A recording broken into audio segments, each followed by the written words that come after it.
हाँ तो बेटे, आज का जो अपना टॉपिक है इलेक्ट्रिक फ्लक्स के ऊपर ये टॉपिक है। एनसीईआरटी का सेकंड चैप्टर है, फर्स्ट चैप्टर का सेकंड पार्ट है। तो इसके बारे में हमें पढ़ना अभी इलेक्ट्रिक फ्लक्स। लास्ट लेक्चर के अंदर मैंने आपको इलेक्ट्रिक पोटेंशियल के बारे में बताया था, तो उसको थोड़ा होल्ड करते हैं। अब ये थोड़ा एक नया टॉपिक करते हैं। पहले इलेक्ट्रिक फ्लक्स। देखो बेटा, इलेक्ट्रिक फ्लक्स पढ़ने से पहले है ना, एक बहुत इम्पोर्टेंट टर्म आती है, उसको पढ़ना ज़रूरी है। उसको बोलते हैं एरिया वेक्टर। एरिया वेक्टर के बिना इलेक्ट्रिक फ्लक्स नहीं समझ में आएगा होता क्या है। एरिया वेक्टर फिलहाल के लिए बस मैं आपको यही बता देता हूँ, डिटेल में तब बताऊंगा जब अपनी डेली क्लास लगेगी। एरिया वेक्टर फिलहाल के लिए मैं आपको ये बता देता हूँ, कोई भी सरफेस है, ये मान लिया अपने पास कोई सरफेस है, ये सरफेस है, मान लिया जूम कर लिया, ये सरफेस एस है, इसका सरफेस एरिया एस है।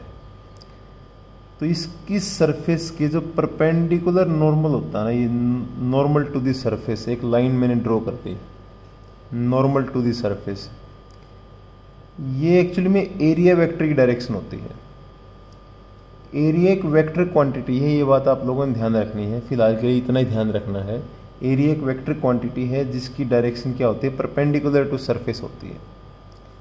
अब अगर मान लिया अपने पास ये एरिया हो, ये एरिया है मान लिया, तो इसके चाहे परपेंडिकुलर इस तरफ हो, चाहे इसके परपेंडिकुलर पीछे की तरफ हो, मतलब perpendicular to surface, normal to the surface क्या होता है, एरिया वेक्टर की डायरेक्शन होती है। ध्यान रखना, एरिया वेक्टर हमेशा क्या होगा, नॉर्मल टू दी सरफेस होगा, नॉर्मल टू दी सरफेस। ठीक है। अब इलेक्ट्रिक फ्लक्स का मतलब क्या बेटा, इलेक्ट्रिक फ्लक्स, इलेक्ट्रिक मतलब बेटा इलेक्ट्रिक फील्ड लाइंस। फ्लक्स का मतलब होता है बेटा, जिस तरह मान लिया अपने पास से हम नॉर्मली अज्यूम करें, ये मान लिया कोई एरिया है, ये कोई विंडो है, मान लिया अपने घर में कोई विंडो है, बाहर कूलर लगा हुआ है, तो इसके अंदर से है ना, जब कूलर को ऑन करते हैं हम चलाते हैं, तो वो एयर आएगी कूलर से, तो वो एयर इस एरिया के अंदर से गई, ऐसे इस तरीके से गई, ये एयर यहाँ से आई बाहर गई, तो इसको बोलते हैं हम, ये एक तरीके से क्या है कि the amount of air coming out through this area, तो उसको हम एयर फ्लक्स बोल देंगे, हम एयर फ्लक्स। उसी तरीके से जिस तरह अपने पास मान लिया कोई ट्यूब होती है, ये मान लिया अपने पास कोई ट्यूब है, इस ट्यूब के अंदर से वाटर फ्लो करता है, ये वाटर आता है इस ट्यूब के अंदर से, तो इस ट्यूब का ये जो एरिया है ना, पर इस एरिया के थ्रू कितना वाटर निकला परपेंडिकुलर टू इट्स सरफेस, उसको हम बोलते हैं वाटर फ्लक्स। उसी तरीके से इलेक्ट्रिक फ्लक्स के बारे में पढ़ना में कि इलेक्ट्रिक फ्लक्स क्या होगा। देखो, इलेक्ट्रिक फ्लक्स का मतलब एक तरीके से बेसिकली मैं अगर आपको बताऊं इसको होता क्या है, ये होता है बेटा number of electric field lines, electric field lines passing through an area, passing through an area. ये ध्यान रखना है कि जो इलेक्ट्रिक फील्ड लाइंस जो एरिया के थ्रू पास करते हैं, किसी भी एरिया के थ्रू, वो electric field lines perpendicular to the surface होनी चाहिए, परपेंडिकुलर टू दी सरफेस। मैं बता देता हूं एक बार, number of electric field lines passing through a given area, किसी एरिया के थ्रू कितनी इलेक्ट्रिक फील्ड लाइन पास करती हैं, वो एक्चुअली में मेजरमेंट है। किसका मेजरमेंट है वो, इलेक्ट्रिक फ्लक्स का मेजरमेंट है वो। कैसे, जिस तरह मैंने एज्यूम करा, ये मान लिया अपने पास कोई एरिया है और ये होगा इसका area vector perpendicular to surface, ये सरफेस होगी, जिस तरह ये सरफेस है तो इसका ये परपेंडिकुलर, ये इसका एरिया वेक्टर है, ये सरफेस है तो ये परपेंडिकुलर क्या होगा, इसका एरिया वेक्टर होगा। तो ये जो एरिया वेक्टर होगा अपने पास, ये तो है एरिया वेक्टर, या नॉर्मल टू सरफेस बोल देंगे इसको हम, एरिया वेक्टर बोल दो या नॉर्मल टू दी सरफेस बोल दो। अब मैंने एज्यूम कर, देखो यहाँ से मान लिया कि भाई इलेक्ट्रिक फील्ड लाइन आती हैं, इलेक्ट्रिक फील्ड लाइन कुछ इस डायरेक्शन के अंदर यहाँ पे ट्रेवल कर रही हैं। ये मान लिया अपने पास इलेक्ट्रिक फील्ड लाइन है। जिस तरह मान लिया अपने पास ये कोई एरिया था, ये कोई एरिया था, इस एरिया के अंदर से ये इलेक्ट्रिक फील्ड लाइन पास करते हैं कुछ इस तरीके से, ये इलेक्ट्रिक फील्ड लाइन पास कर रही है यहाँ पे, ठीक है। अब ये जो इलेक्ट्रिक फील्ड लाइन पास कर रही है ना, ये परपेंडिकुलर टू सरफेस तो नहीं है, तो इसको तो हम इलेक्ट्रिक फ्लक्स नहीं बोलेंगे। हम इलेक्ट्रिक फ्लक्स के लिए हम करते क्या है, कंडीशन क्या होनी चाहिए, जो इलेक्ट्रिक फील्ड लाइंस क्या होनी चाहिए, perpendicular to surface, normal to the surface होनी चाहिए। तो देखो जिस तरीके से ये होगा, ये इलेक्ट्रिक फील्ड आई है, ये डायरेक्शन मान ली इलेक्ट्रिक फील्ड की। इलेक्ट्रिक फील्ड इस तरीके से है कि इसने एरिया वेक्टर के साथ थीटा एंगल बना रखा है। अब थीटा एंगल बना रखा है जो इलेक्ट्रिक फील्ड है, अगर मैं इसको रिजोल्व करूं यहां से, तो इसका एक कंपोनेंट तो इस तरफ आएगा, ये तो कंपोनेंट होगा अपने पास ई कोस थीटा, एक कंपोनेंट इधर आएगा, ये होगा अपने पास ई sine theta, E sine theta. तो अब मुझे बताओ, ये कुछ ऐसी कंडीशन है, देखो जिस तरीके से मान लिया अपने पास ये कोई एरिया है, ये पर्टिकुलर एरिया है, ये वाला एरिया, इस एरिया का एरिया वेक्टर क्या होगा, ये होगा area vector perpendicular to surface. मैंने इसको ऐसे रख लिया, जिस तरह ये जो एरिया ये मान लिया ऐसे है, ये क्या होगा, इसका एरिया वेक्टर होगा परपेंडिकुलर टू सरफेस, ये इसका एरिया वेक्टर है। ये मान लिया इसके अंदर से इलेक्ट्रिक फील्ड लाइन आई है, इस तरीके से इलेक्ट्रिक फील्ड लाइन आई इसके अंदर से, पीछे से इलेक्ट्रिक फील्ड लाइन इसके अंदर से पास करती हैं, ये इलेक्ट्रिक फील्ड लाइन आ गई।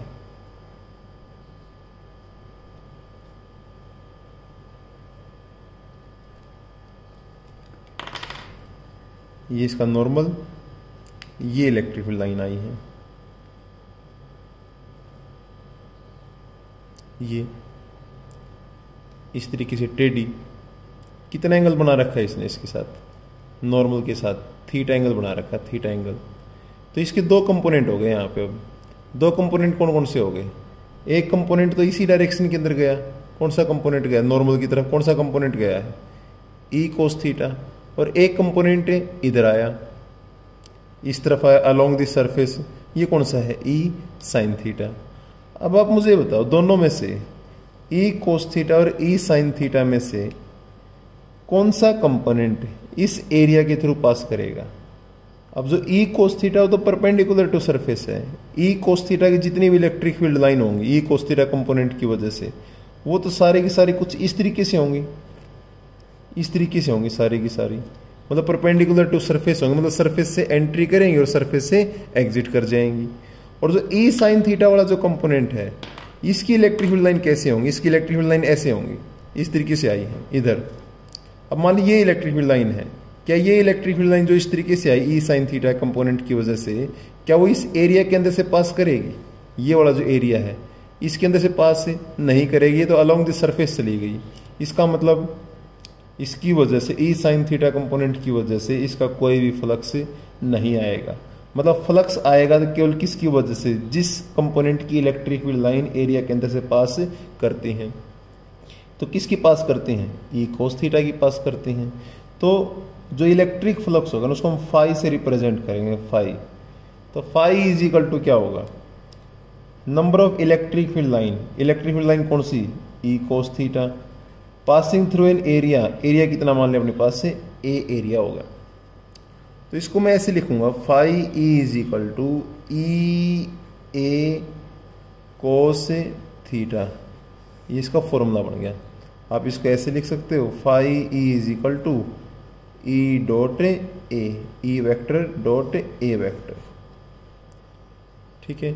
ये थीटा ध्यान रखना, ये जो थीटा है ना, ये थीटा किसके बीच का एंगल है, ये है angle between electric field and normal to surface, मतलब एरिया वेक्टर के बीच का, electric field and normal to surface, इसके बीच का एंगल है, ध्यान रखना। ये इलेक्ट्रिक फील्ड थी, ये नॉर्मल है, तो नॉर्मल के साथ एंगल है, ये सरफेस के साथ एंगल नहीं है, ध्यान रखना।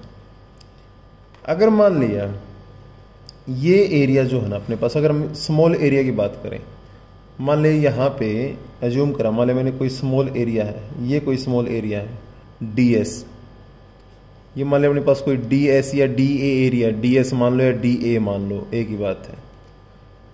तो इसका नॉर्मल वेक्टर क्या होगा? इसका नॉर्मल तो ये होगा परपेंडिकुलर टू सरफेस। मान ले इसके अंदर से इलेक्ट्रिक फील्ड लाइन पास करती है, ये इलेक्ट्रिक फील्ड लाइन इसके अंदर से पास करती है, इसने थीटा एंगल बना रखा है। तो अगर पूरी सरफेस की बात करें तो टोटल फ्लक्स फाई था, लेकिन अगर इस स्मॉल एरिया की बात करें, स्मॉल एरिया एलिमेंट की बात करें, तो इसके थ्रू जो टोटल फ्लक्स आएगा मैंने डी फाई मान लिया। तो डी फाई किसके इक्वल होगा? यहां से ई का कंपोनेंट इधर कौन सा आएगा? ई कोस थीटा आएगा। इस तरफ कौन सा आएगा? E sine theta. E sine theta तो फ्लक्स देगा ही नहीं, तो इसको क्या बोलोगे? D phi is equal to कितना आ गया अपने पास यहाँ पे? ई कोस थीटा इनटू कौन सा एरिया है? इस एरिया की बात करें हम, डी ए बोल दे या डी एस बोल दे, मान ली मैंने डी एस मान लिया, तो D phi is equal to कितना होगा? E D S cos theta.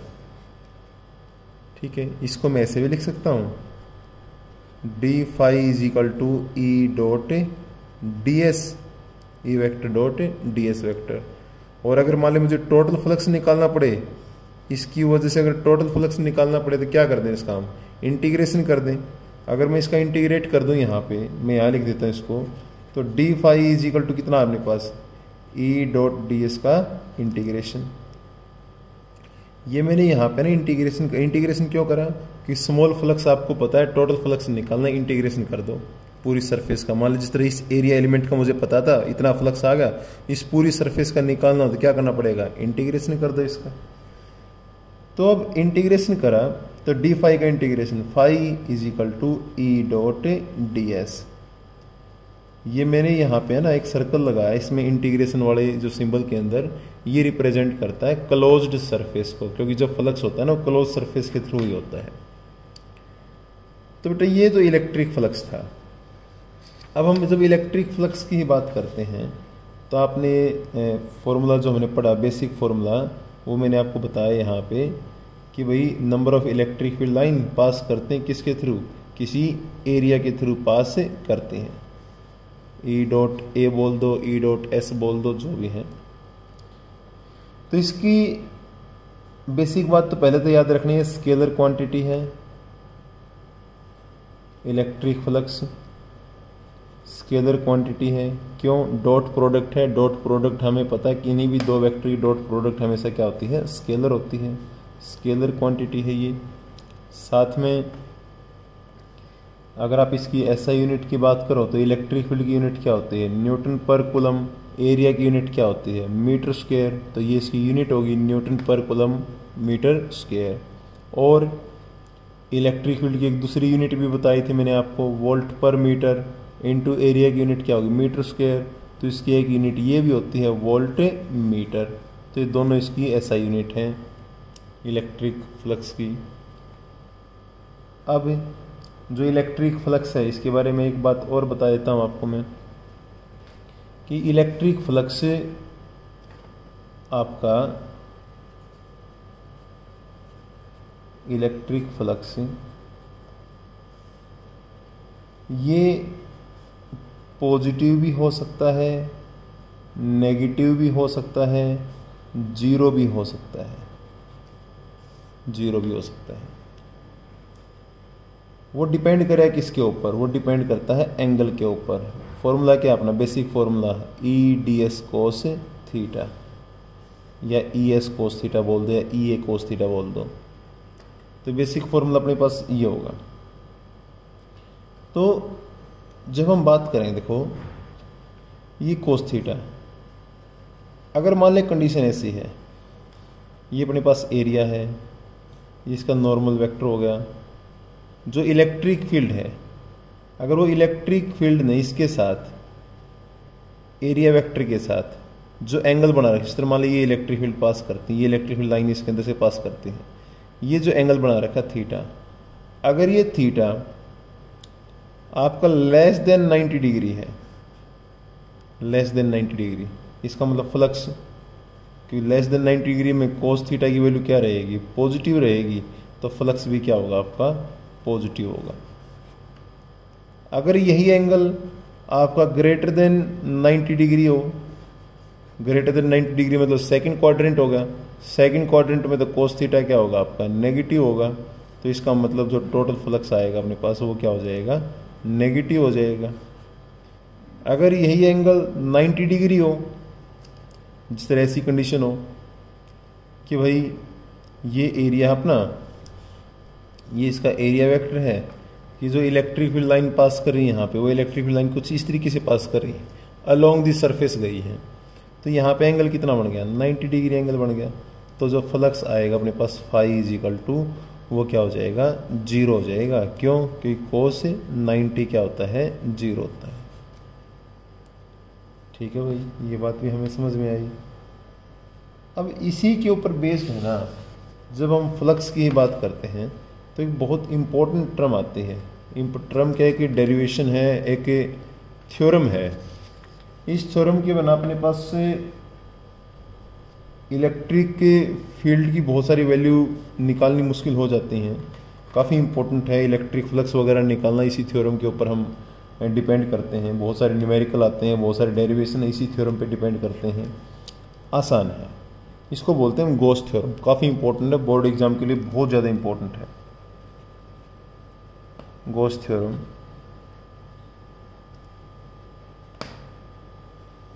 जो गॉस थ्योरम जो है ना, गॉस थ्योरम के अकॉर्डिंग होता क्या है, देखो बात को समझना। क्या बोलती है गॉस थ्योरम? जिस तरह मान लें अपने पास ये कोई एरिया है, कोई क्लोज सरफेस है, इस क्लोज्ड सरफेस के अंदर एज्यूम कर लिया, मान ले मैंने कोई चार्ज रखा हुआ, मान ले अपने पास कोई क्यू चार्ज रखा हुआ मैंने यहाँ पे, तो जो ये क्यू चार्ज रखा हुआ है, तो आप ये देखो इस क्यू चार्ज की वजह से यहाँ पर इलेक्ट्रिक फील्ड की डायरेक्शन क्या होती है, अवे फ्रॉम पॉजिटिव। तो ये इलेक्ट्रिक फील्ड लाइन्स निकल रही है यहाँ पे, ये इलेक्ट्रिक फील्ड लाइन्स निकल रही हैं।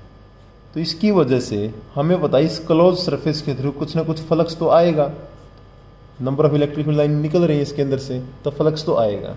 तो गॉस थ्योरम ये बोलती है कि जो टोटल इलेक्ट्रिक फ्लक्स होगा ना, phi E total electric flux, या फिर मैं इसको ऐसे बोल दूं ई डॉट डी एस, जो टोटल इलेक्ट्रिक फ्लक्स होगा वो किसके इक्वल होता है, वो 1/ε0 टाइम्स होता है, 1/ε0 times of total charge, 1/ε0 times of total charge placed in this closed surface in vacuum. ये ध्यान रखना, इसके अंदर क्या होना चाहिए, वैक्यूम होना चाहिए। वैक्यूम की बात कर रहे हैं हम। इसका मतलब वैक्यूम के अंदर अगर हम टोटल फ्लक्स निकाल लें इस क्लोज सरफेस के थ्रू, वो किसके इक्वल होगा, E dot D S flux is equal to किसके इक्वल होगा, total charge 1/ε0 times of total charge. टोटल चार्ज मान ले कितना है, क्यू बाई ε0। ये गॉस थ्योरम है भाई, ये हमें प्रूव करनी है। काफ़ी इंपॉर्टेंट है, आसान है प्रूव करनी, बहुत आसान है, कोई दिक्कत नहीं है, आसान क्वेश्चन है। देखो एक बात ध्यान रखनी है तुम लोगों ने कि ये जो टोटल चार्ज नहीं, टोटल चार्ज ध्यान रखना, ये टोटल चार्ज कहाँ होगा, इनसाइड दी सरफेस होगा। अगर चार्ज मान ले बाहर है ना, तो उसकी वजह से कोई फ्लक्स नहीं आएगा। ध्यान रखना, चार्ज इनसाइड दी सरफेस होना चाहिए। मान लिया अपने पास ये, इसका प्रूफ कर रहा हूं मैं अभी आपको, यहाँ की प्रूफ। ये मान लिया अपने पास ये कोई क्लोज सरफेस, हम इसको प्रूव करेंगे इस बात को भी। ये कोई क्लोज सरफेस है और इसके सेंटर पे मैंने चार्ज रख दिया, मान लिया कोई प्लस क्यू चार्ज रखा हुआ है, और इसकी रेडियस मान लिया मैंने आर रेडियस है, इस सफियर की रेडियस आर है। आप अपने हिसाब से लिख सकते हो कि let a close surface, let a sphere, hollow sphere having a plus Q charge at the centre of the sphere, let radius जो हमने उसकी आर एज्यूम कर ली। तो अब मुझे बताओ, इस प्लस क्यू की वजह से इलेक्ट्रिक फील्ड इधर गई, ये मैंने मान लिया अपने पास ई एज्यूम कर ली, ये ई इलेक्ट्रिक फील्ड है, इसकी वजह से हर डायरेक्शन के अंदर गई, एक डायरेक्शन ले ली मैंने। तो यहाँ पर गॉस थ्योरम को प्रूव करने के लिए मैंने एक काम करा, यहाँ पे एक स्मॉल एरिया एलिमेंट मान लिया मैंने ds, ये कोई ds एरिया है, स्मॉल एरिया एलिमेंट ले लिया, और इस एरिया एलिमेंट का ये होगा भाई area vector perpendicular to surface. तो तो इनके बीच में एंगल कितना होगा, इलेक्ट्रिक फील्ड और एरिया वेक्टर के बीच में एंगल कितना बन गया, 0 डिग्री एंगल बन गया यहाँ पे 0 डिग्री। तो मान लिया मैंने कि लेट जो ये सरफेस था ना, स्मॉल एरिया था, इसके थ्रू स्मॉल फ्लक्स आएगा। मान लिया मैंने कि लेट डी फाई ये स्मॉल फ्लक्स है, स्मॉल इलेक्ट्रिक फ्लक्स है, किसके थ्रू, स्मॉल एरिया के थ्रू। स्मॉल एरिया कौन है, ds।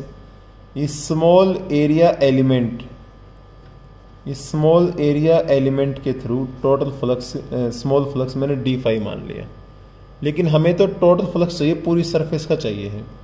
तो पूरी सरफेस के लिए क्या करोगे आप, अब स्मॉल एरिया का निकाल लेते हैं पहले। हमें पता भी, जब आपको स्मॉल वैल्यू पता हो और टोटल निकालनी है, क्या करते हैं, इंटीग्रेशन करते हैं।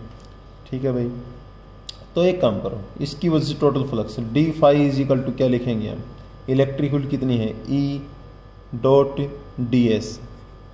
ये होता है फ्लक्स, तो ई dot D S,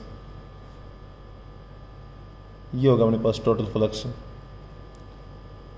total flux के लिए क्या कर दिया हमने, इसका इंटीग्रेशन कर दिया। जिस तरह ये था ना स्मॉल फ्लक्स, तो क्या आ गया, स्मॉल एरिया के through E dot D S आ गया, इस एरिया के थ्रू। लेकिन टोटल फ्लक्स निकालना है हमें, पूरे एरिया के थ्रू निकालना, पूरी सरफेस के थ्रू निकालना। क्या कर दिया हमने, उसका इंटीग्रेशन कर दिया। तो डी फाई का इंटीग्रेशन क्या है अपने पास, फाई मतलब टोटल फ्लक्स, ये कितना अपने पास यहाँ से ई डी एस कोस कितना 0 डिग्री हो गया, क्योंकि 0 डिग्री है एरिया वेक्टर और इलेक्ट्रिक फील्ड के बीच में एंगल। तो कोस 0 क्या होगा, 1 होगा। तो फाई इज इक्वल टू कितना आ गया, इंटीग्रेशन ई डी एस हो गया, कोस 0 1। तो यहाँ पे अब इसको मैं क्या लिख सकता हूँ, ई को तो बाहर ले लिया, कांस्टेंट है, integration of D S. D S का इंटीग्रेशन मतलब क्या होगा, पूरा सरफेस, पूरा सरफेस एरिया। तो फाई इज इक्वल टू कितना आ गया, ई इंटू पूरा सरफेस एरिया कितना अपने पास 4 पाई आर स्क्वायर होगा, पूरा सरफेस एरिया। तो पूरा surface area 4 pi R square हो गया, सफियर है। तो आप मुझे बताओ ई इलेक्ट्रिक फील्ड कितनी होगी इस चार्ज की वजह से, यहाँ पर इलेक्ट्रिक फील्ड आर डिस्टेंस के ऊपर। ई इज इक्वल टू क्या होता है, के क्यू बाई आर स्क्वायर। के मतलब 1/4 pi epsilon not Q divide by R square. तो फाई इज इक्वल टू कितना आ गया, ई की जगह लिखा मैंने 1/4 pi epsilon not Q by R square into 4 pi R square. 4 pi से 4 पाई कैंसिल, आर स्क्वायर से R square cancel. Phi is equal to कितना आ गया, क्यू बाई एप्सिलॉन नॉट। यही तो चाहिए हमें टोटल फ्लक्स। टोटल फ्लक्स आ गया अपने पास कितना है, क्यू बाई एप्सिलॉन नॉट। यही तो उसने बोला था, यही तो हमें प्रूव करना है कि जो टोटल फ्लक्स आएगा वो क्या होगा, 1/एप्सिलॉन नॉट टाइम्स होगा किसका, टोटल चार्ज का। ये हो गया 1/एप्सिलॉन not times of total charge. ध्यान रखना यहाँ पे कंडीशन क्या है कि जो हमने सफीर लिया था ना उसके अंदर क्या है, वैक्यूम था।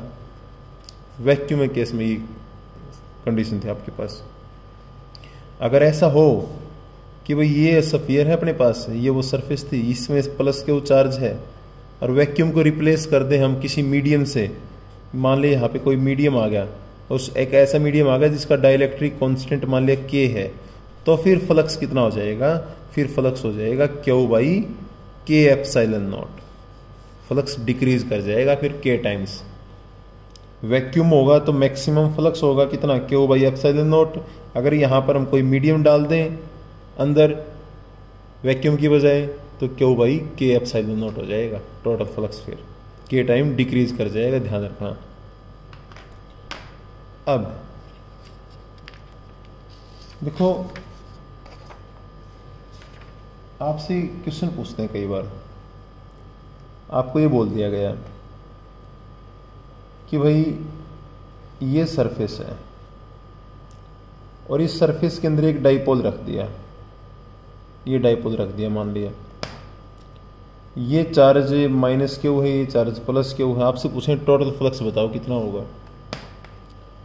तो भाई टोटल फ्लक्स अगर आप ध्यान से देखो, ये माइनस क्यू ये प्लस क्यू, तो नेट चार्ज कितना होगा अंदर, नेट चार्ज तो 0 हो गया, माइनस क्यू प्लस क्यू, तो नेट फ्लक्स भी क्या हो जाएगा, फाई भी क्या हो जाएगा 0। तो ध्यान रखना, अगर एक इलेक्ट्रिक डाइपोल किसी क्लोज्ड सरफेस के अंदर रखा हुआ है तो उसकी वजह से नेट फ्लक्स क्या आता है, 0 आता है। ठीक है भाई।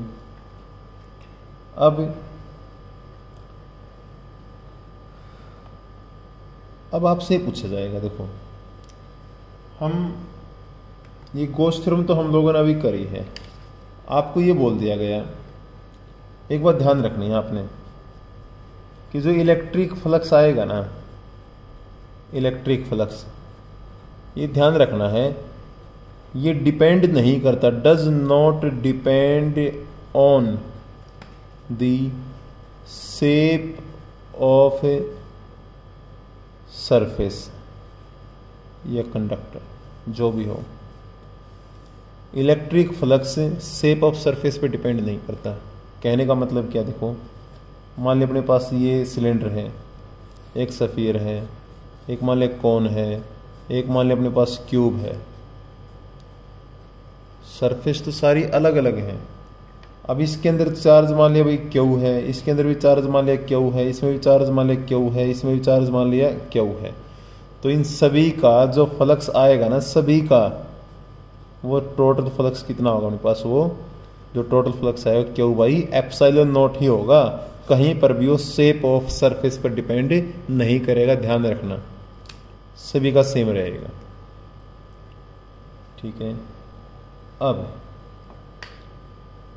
आपको ये बोल दिया, ये बात ध्यान रखनी है आपने, मैं क्यूब बताता हूँ, क्यूब के थ्रू फ्लक्स निकालने होते हैं हमें कुछ। एक क्यूब है मान लिया आपके पास, ये क्यूब है, ये क्यूब की अलग अलग कंडीशन में आपको बता रहा हूँ। ये क्यूब, ये मैं अलग अलग कंडीशन, मैंने क्यूब की 4-5 कंडीशन मैंने मान ली, एग्जाम के अंदर क्वेश्चन आता है यहाँ से।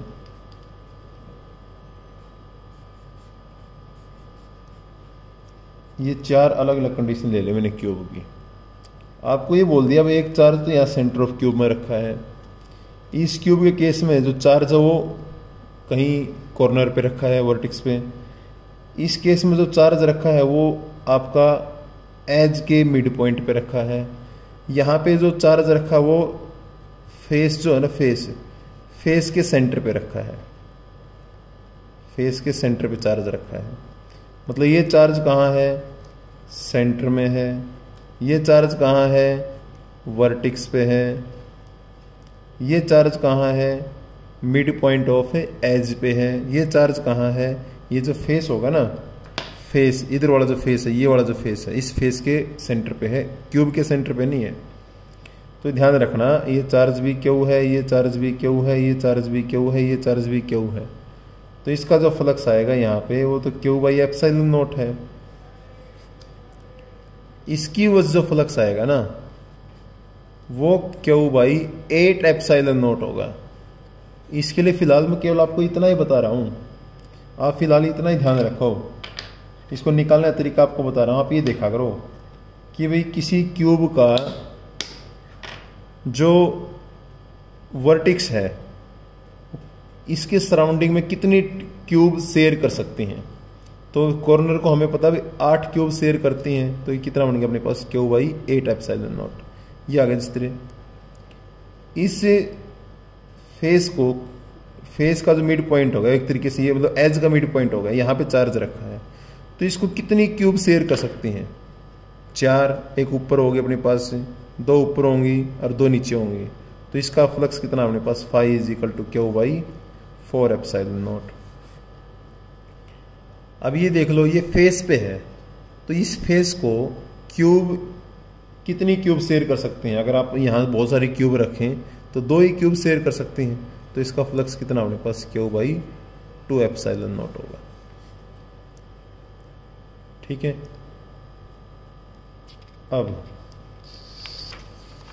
जो अपना नेक्स्ट जो हमें अब प्रूव करना है, मैं अब इसको ना रिवर्स ऑर्डर में प्रूव कर रहा हूँ। मतलब आपसे कई बार पूछते हैं, ये आपसे पूछाता है कि वे deduction of Coulomb's law, from Gauss theorem. Gauss theorem की हेल्प से आपको कूलम्स लॉ डिराइव करना होता है। आसान है, बिल्कुल छोटा रिलेशन है, 2 मिनट लगेंगी।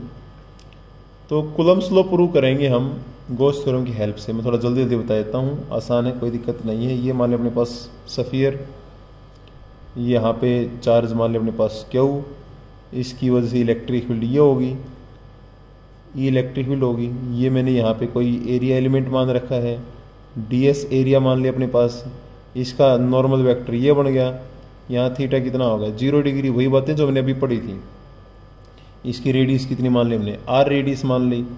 तो according to Gauss theorem total flux phi is equal to क्या बनेगा, integration of E dot ds बनेगा। तो फाई इज इक्वल टू कितना आ गया यहाँ से अपने पास, integration of E ds cos 0 degree.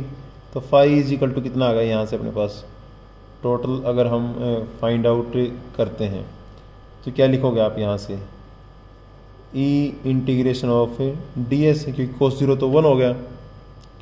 तो यहाँ से फाई इज इक्वल टू कितना आ गया, ई इंटू ds क्या होगा, ds मतलब टोटल एरिया, ds का इंटीग्रेशन मतलब पूरा एरिया आ गया इसका। तो कितना अपने पास 4 पाई r स्क्वायर, सफ़ियर का एरिया। तो फाई इज इक्वल टू कितना है कुल मिला के, e into 4 pi r square आ गया। अब मुझे बताओ, according to Gauss theorem, according to Gauss theorem total flux किसके इक्वल होगा, वो क्यू बाई एप्सिलॉन नॉट के इक्वल होगा, क्यू बाई एप्सिलॉन नॉट। इसका मतलब ये इक्वेशन नंबर 2, इक्वेशन 1 और 2 को कंपेयर करें तो e into 4 pi r square is equal to कितना अपने पास, क्यू बाई एप्सिलॉन नॉट। तो e इज इक्वल टू कितना आ गया 1 बाई 4 पाई r स्क्वायर आ गया नीचे, मतलब मैंने एप्सिलॉन नॉट लिख दिया क्यू बाई r स्क्वायर, ये बन गया। इलेक्ट्रिक फील्ड आ गई, इलेक्ट्रिक फील्ड को डिराइव कर दिया, ठीक है। तो इलेक्ट्रिक फील्ड का फॉर्मूला आ गया। बट हमें पता है मान ली यहाँ पे कोई चार्ज मान ली क्यू नॉट रखा हो, तो आपके हिसाब से उस चार्ज के ऊपर इसकी इलेक्ट्रिक फील्ड कितनी फोर्स लगाएगी, F is equal to Q not E. तो F इज इक्वल टू कितना आ गया अपने पास 1 by 4 pi epsilon not Q not Q divide by r square, Coulomb's law आ गया। ये तुमने डिराइव करना था, ठीक है बेटे, यही काम आपको करना है। Thank you very much. इसको अच्छे तरीके से कर लो, कल का टॉपिक काफ़ी इंपॉर्टेंट होगा। फिर इसमें बहुत सारी बातें ऐसी हैं जो मैंने थोड़ी छोड़ के चला हूँ, टाइम नहीं था इतना कि उसको बता सकूँ। कुछ कॉन्सेप्ट हैं, कुछ न्यूमेरिकल्स हैं, उसको बाद में टॉपिक के अंदर कवर करेंगे इसको। Thank you.